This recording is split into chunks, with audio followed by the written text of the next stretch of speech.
এখানে আমি ফোড়ন দিয়ে দিচ্ছি রাঁধুনি, আপনারা সাদা জিরেও দিতে পারেন, আমি এটা রাঁধুনি দিয়েছি। তো এবার দিয়ে দেবো সবজিগুলো কেটে রাখা, ধুয়ে নিয়েছি পরিষ্কার করে। এখানে আছে কুমড়ো, শিম, মূলো, আলু।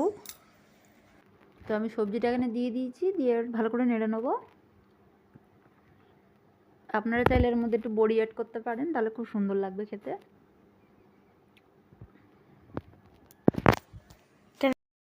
এবার ধুয়ে রাখা লাউ শাকটা আমি দিয়ে দেবো এর মধ্যে, দিয়ে ভালো করে একটু নাড়িয়ে নেবো। নেড়ে চেড়ে নিয়ে এবার মশলাগুলো দেবো।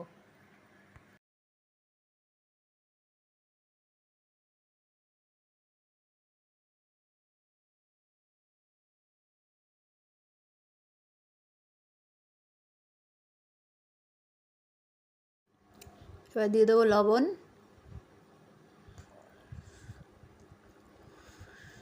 দিয়ে দেবো হলুদ,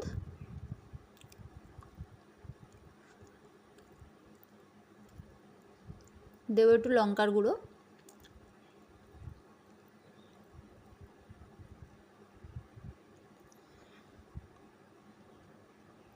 দেবো একটুখানি মিষ্টি, দিয়ে এবার ভালো করে নেড়ে চেড়ে নেবো।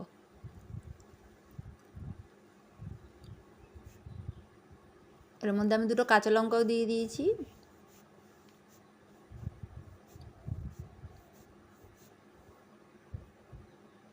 ভালো করে নেড়ে এবার ঢাকা দিয়ে দেবো।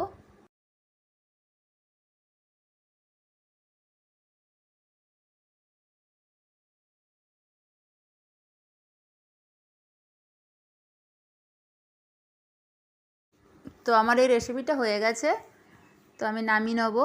আপনারা এর মধ্যে একটু চিংড়ি মাছও অ্যাড করতে পারেন, তাহলে খুব খেতে আরও সুন্দর লাগবে। তো আমার এই রেসিপিটা যদি ভালো লেগে থাকে লাইক করবেন, শেয়ার করবেন, একটা সাবস্ক্রাইব করে দেবেন। তো আজকের মতন এইটুকুনি, দেখা হচ্ছে কালকে নতুন একটা রেসিপি নিয়ে। সবাইকে নমস্কার।